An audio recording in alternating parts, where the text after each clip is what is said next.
is this Reverie Christmas puzzle worth the $58 I paid for it? Stick around and find out. Hi there, this is Vicky. Welcome to Puzzles and Purrs. Thanks for joining us, and today we are going to be doing a review of this Reverie Christmas puzzle called Waiting for Santa. And after the review, there will be a fun time lapse, so stick around for that. But also, please like and subscribe our channel. All you have to do is hit the subscribe button below so you don't miss any of the fun. Also follow us on Instagram at Puzzles and Purrs, all one word. Okay, let's get to this puzzle. Now you're probably thinking, you paid what for it? Yes, I paid $58 for this Reverie puzzle called Waiting for Santa, and the artist is, let's see, Rose Skelton. Now, as you can see, it is a gorgeous image. But why is it so expensive? Well, a couple of things. One, this puzzle is from Australia, so you're paying for, I got it from Puzzledly, but you are paying for the fact that the puzzle is from Australia, that it's not really available here in the US directly from Reverie. So that is one factor. But I've also heard from YouTubers and other people who leave comments on this channel that the Reverie puzzles are pretty pricey in Australia also. Now, it is up to you to decide whether you want to spend this much for a puzzle, but I'll tell you a couple of things that went through my mind when getting this puzzle. First of all, when I got the puzzle, I originally thought to myself that I could sell it afterwards, but something kind of cool came along. A friend of mine had a Reverie puzzle that I've never done, and she offered to swap for this one. So if I look at it that way, I'm getting two Reverie puzzles for $58. And when I'm done with that one, I'm going to sell that one too. So let's say I sell that one for, I don't know, $20 or yeah, $20. Then, gosh, I'm really bad at math, but you can do the math. If I sell it for the other one for $20, then it brings the cost down to $38, plus I got to do two puzzles for $38. Okay, I think I mathed it there. That sounds about right, which doesn't seem like an awful deal for a premium puzzle. So I do think this puzzle was worth it. But let's take a look at it. First of all, I got this puzzle as a pre-order from Puzzledly back in September. By the way, this is not sponsored by Puzzledly. I just like to get puzzles there. I like to support a small business. So do with that what you will. Okay.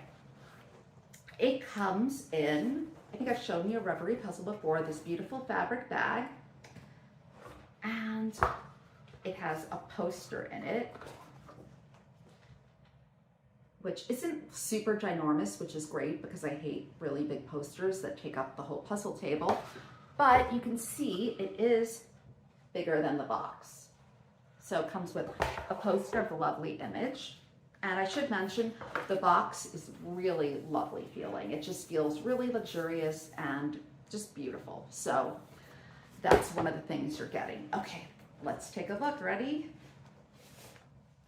In here, you have all of the gorgeous Reverie pieces. Let's take a look at some of these pieces. I'm gonna pour some out into here and we'll take a look at them.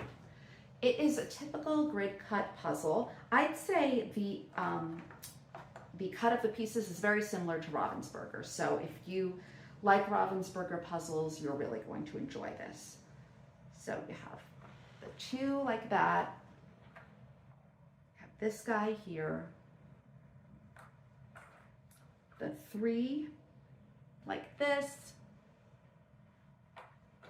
Let's see if I can find, oh, the two that's in this fashion. It's like the three, but it's missing one.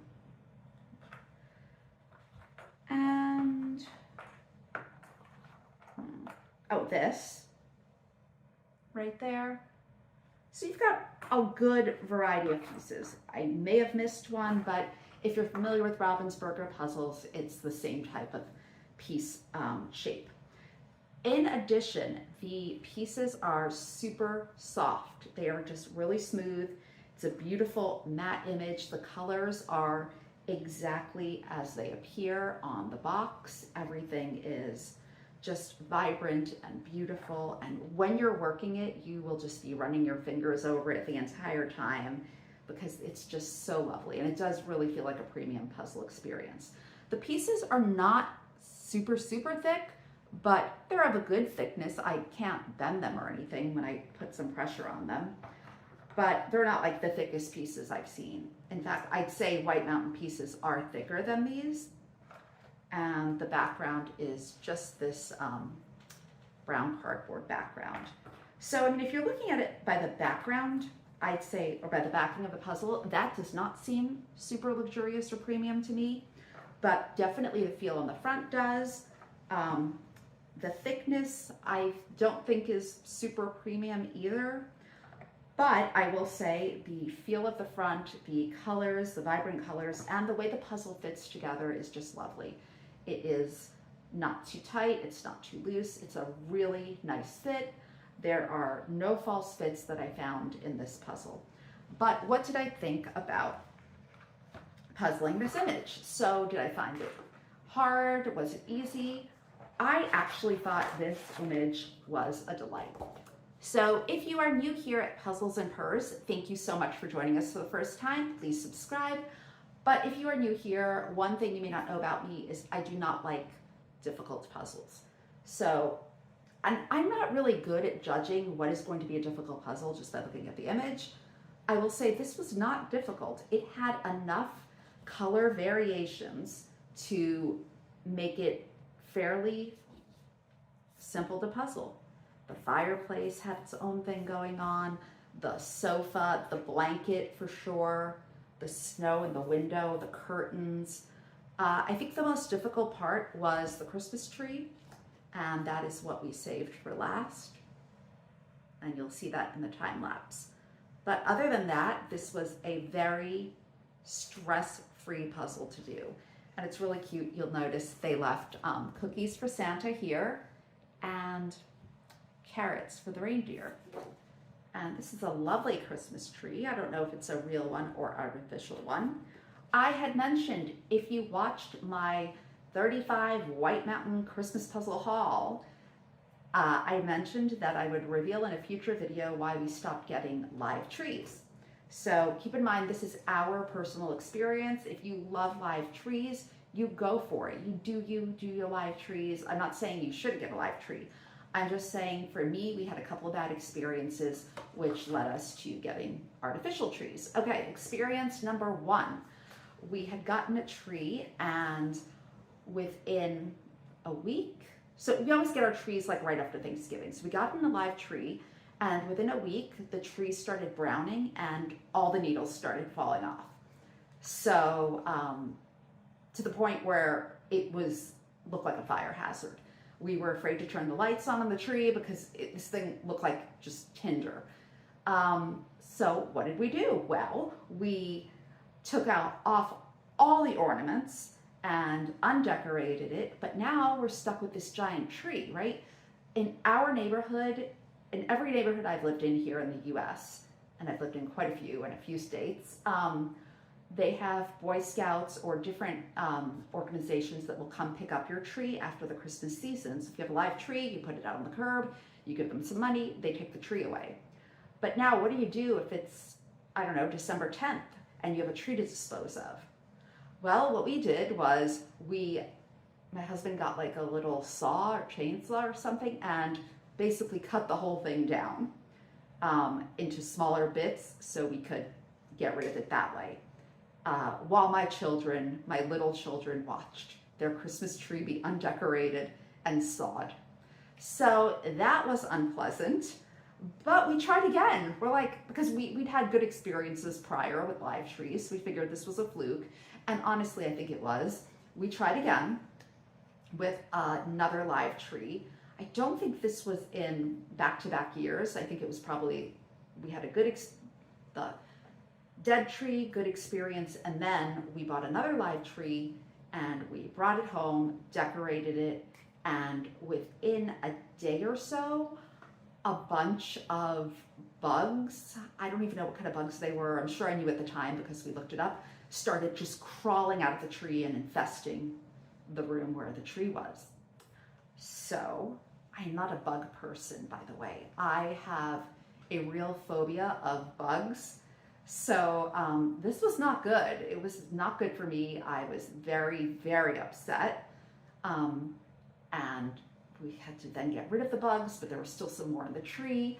So what did we do? We undecorated the tree and again, disposed of the tree. So I think that was our last experience with a live tree.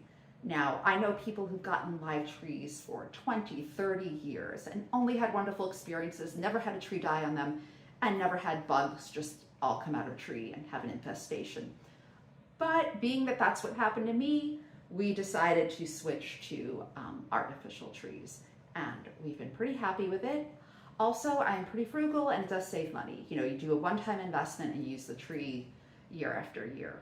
So that is why I don't have live trees. However, I do love the smell. There's nothing like a live tree that makes the house smell amazing. We have these little scent sticks that we put in the tree to help it smell like a live tree. It doesn't really, but it gives us a little bit of scent. Okay, so thank you for going on that little tangent with me.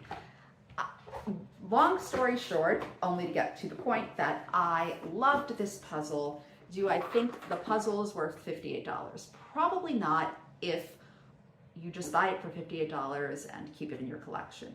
If you buy it and plan to resell it, if you buy it and swap it and then plan to resell the other puzzle, then I do think it could be worth the money. For me, it was because of what I plan to do with it. So I really enjoyed waiting for Santa, and I hope you enjoy the time lapse of watching us put it together. So thank you very much for joining us. Don't forget to subscribe and leave a comment, please. How about telling me, did you ever try to wait up for Santa? I never did. I was told as a kid that Santa would not come if I was awake, so I always went right to bed. But leave me a comment, could be about anything. I just like to give a prompt in case you want something to comment on. Thank you so much for watching. I appreciate you, and we'll see you next time. Bye.